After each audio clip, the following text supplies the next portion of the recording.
अस्सलाम वालेकुम। यासीन आपके साथ हाजिर है इस मॉर्निंग ब्रीफिंग में। आज इस हफ्ते का सेकंड वर्किंग डे, बल्कि अगर हम कहेंगे फर्स्ट वर्किंग डे तो बेजा ना होगा, क्योंकि कल अमेरिका और कनाडा की मार्केटें कुछ बंद जैसी थी।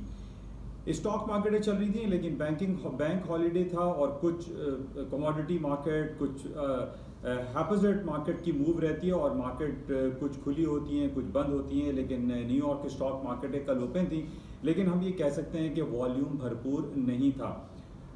नॉर्मली हमने देखा है कि जब भी मार्केटें बंद होती हैं, जैसे कि पिछले दिनों पूरे 8 दिन के लिए चाइना की मार्केटें बंद थी, मार्केट में वन साइड मूव चल रही थी और मार्केट में एक हैपोजिट मूव भी हम कह सकते हैं। मार्केट में वॉल्यूम कम रहता है, जिसकी वजह से एक अनसर्टेन सिचुएशन क्रिएट रहती है। तो बहरहाल आज अगर हम ये कहें कि पहला दिन है और अमेरिका और यूरोप की मार्केटें भरपूर तौर पर अंदाज में ट्रेड करेंगी, तो ये दुरुस्त बात रहेगी। तो बहरहाल आज जो सूरत हाल है, और कल रात को लेट नाइट हमने देखा कि अमेरिका की जो तीनों स्टॉक इंडिसेस हैं, S&P, डाउ जोन्स, नैस्डैक, वो हाई पे हाई बनाती चली गई और तारीख की नई बुलंदियों के ऊपर तो नहीं गई, लेकिन तारीख की जो रीसेंट हाइज हैं उनके करीब करीब जाती हुई मार्केट दिखाई दे रही है। और आज भी सूरत हाल कुछ बरक्स नहीं है। सुबह की मार्केटें पॉजिटिव टेरिटरी में चल रही थी। इस वक्त 50-50 कुछ मार्केट मिक्स हैं, कुछ प्लस हैं, कुछ माइनस हैं।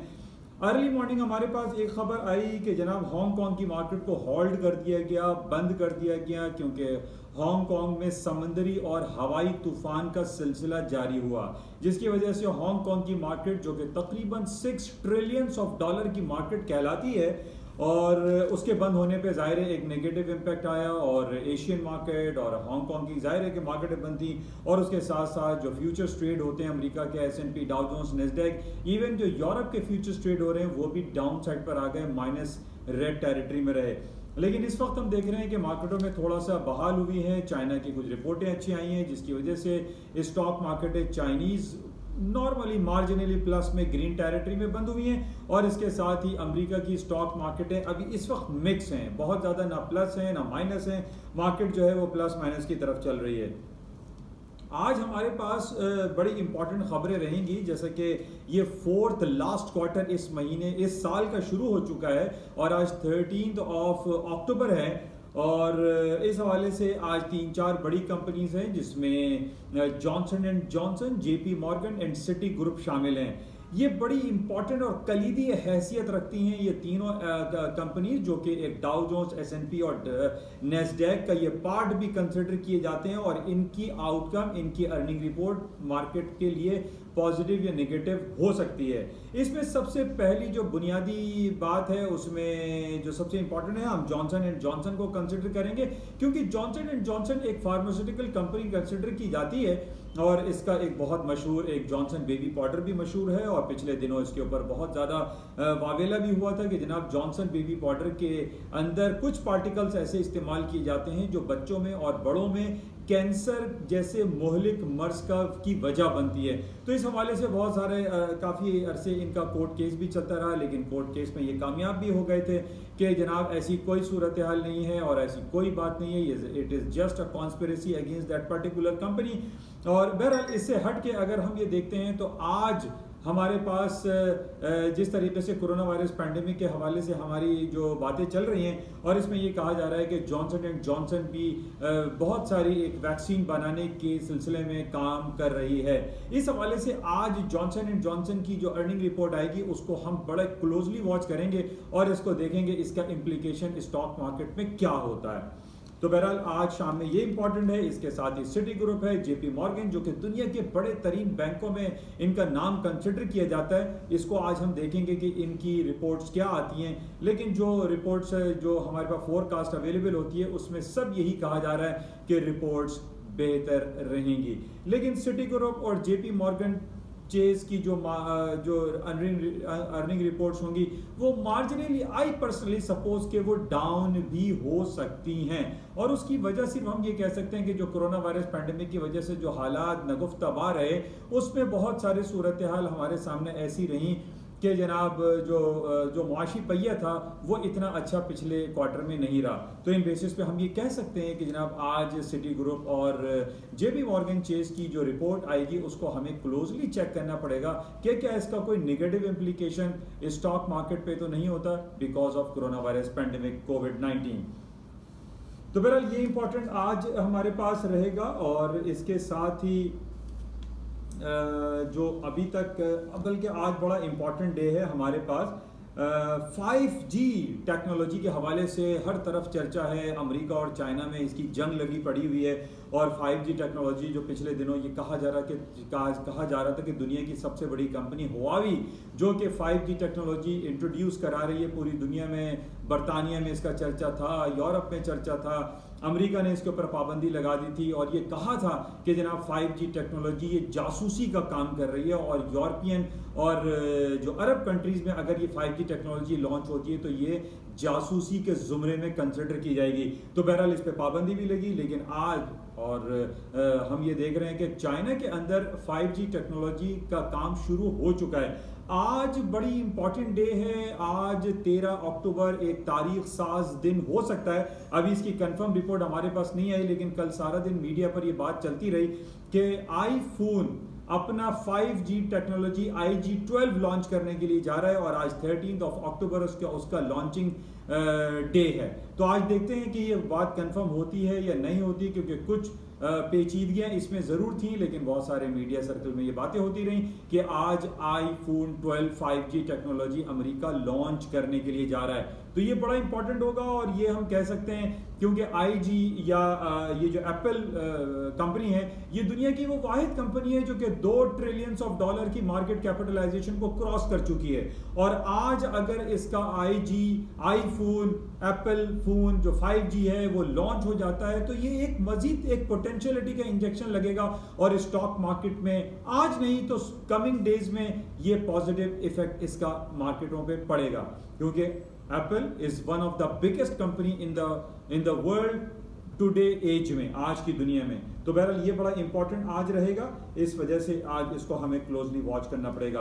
अच्छा, इसके अलावा कल सारा दिन एक और रिपोर्ट चलती रही, organisation for economic cooperation and development, जिसको OECD कहा जाता है। इसकी एक मीटिंग चल रही थी और इस मीटिंग में एक बहुत ज़्यादा कवी इम्कानात जो बहुत सारे लोग इंतज़ार में बैठे हुए थे कि जनाब OECD जो है वो फैंग ग्रुप जो है अमेरिका की 5 बड़ी कंपनी जिसमें Facebook, Apple, Amazon, alphabet, Google और नेटफ्लिक्स ये तमाम शामिल हैं।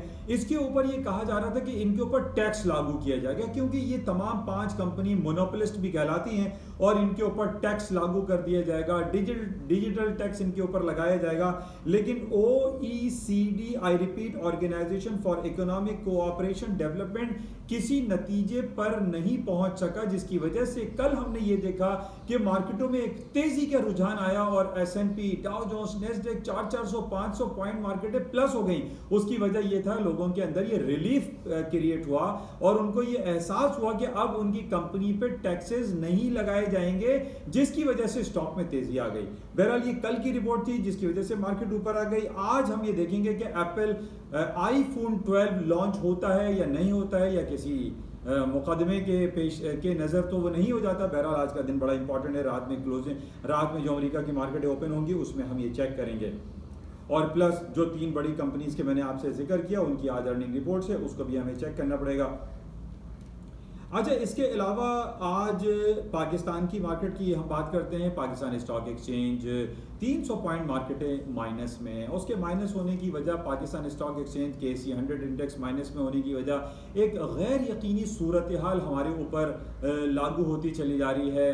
Time is ticking down. 21, 22 and 23 अक्टूबर से तकरीबन 9-10 दिन रह गए और हमारा ग्रे लिस्ट से निकलने के कवी इम्कानात तो बहरहाल हम तो उम्मीद करते हैं और चाहते भी हैं कि पाकिस्तान का ग्रे लिस्ट से नाम निकल जाए और FATF में हम गुड बुक में आ जाएं, वाइट पेपर्स में आए या हम ग्रीन लिस्ट में आ जाएं और हमारे ऊपर ये जो दाग लगा हुआ है कि हमारे ऊपर कि जनाब हम टेरर फाइनेंसिंग करते हैं और हम मनी लॉन्ड्रिंग के हवाले से पाकिस्तान एक बदनाम बदनामी का सामना हमें करना पड़ता है। तो इस हवाले से ज़ाहिर है हमारे जो दुश्मन ममालिक हैं, हमारे जो पड़ोसी दुश्मन मुल्क हैं, वो इस कोशिश में लगे हुए हैं कि पाकिस्तान ग्रे लिस्ट में इंटैक्ट रहे, बल्कि वो तो इस कोशिश में लगे हैं कि पाकिस्तान ब्लैक लिस्ट में आ जाए। लेकिन बहरहाल जो एशिया पैसिफिक की एक रिपोर्ट आई है उसमें ये कहा जा रहा है कि पाकिस्तान कोऑपरेट कर रहा है, पाकिस्तान बेहतरी की तरफ जा रहा है और ये मुमकिनात में से है कि पाकिस्तान का नाम FATF की ग्रे लिस्ट से निकाल दिया जाए। तो बहरहाल हमारी दुआ है, हमारी उम्मीदें वाबस्ता हैं, क्योंकि ग्रे लिस्ट से निकलने के बाद पाकिस्तान की इकोनॉमिक एंड फाइनेंशियल कंडीशन बहुत बेहतर होती हुई दिखाई दे रही है और पाकिस्तान की स्टॉक मार्केट भी अपनी तारीख की नई बुलंदियों की तरफ जाना शुरू हो जाएगी। तो हमारी ये दुआ है कि जनाब FATF से हमारा नाम निकले और पाकिस्तान का जो ग्रीन पासपोर्ट है ये दुनिया में कदर व मंजिलत का मुकाम पाए और इज़्ज़त और तौक़ीर जो है हमारा मुकद्दर बने।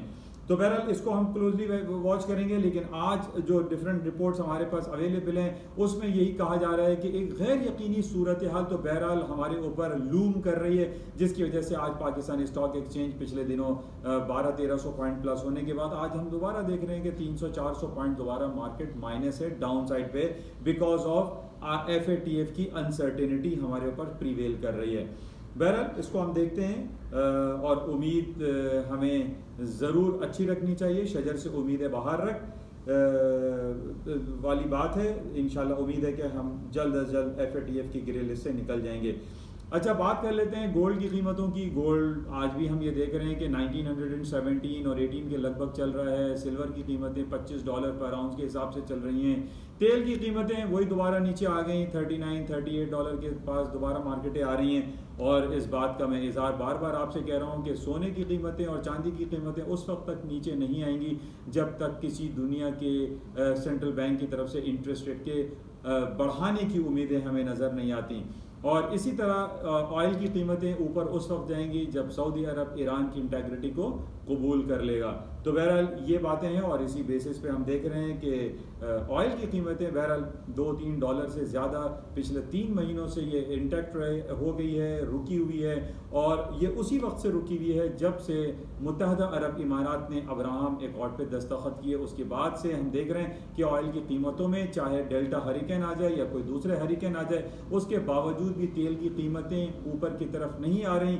हालांकि ये बात भी हमारे सामने आती है कि जनाब ओपेक इस बात का इंडिया दे चुका है कि वो प्रोडक्शन कट करेगा, उसके बावजूद भी तेल की कीमतें ऊपर की तरफ नहीं जा रही। तो मैंने आपसे ये कहा, हालांकि ये रिपोर्ट हमें पूरी दुनिया में कहीं किसी तरफ से नज़र नहीं आती, लेकिन आई पर्सनली फील कि सऊदी अरब के ऊपर डायरेक्टली या इनडायरेक्टली बहुत ज़्यादा प्रेशर है इसराइल की इंटेग्रिटी को एक्सेप्ट करने के हवाले से। बहरहाल इसको हम चेक में रखेंगे।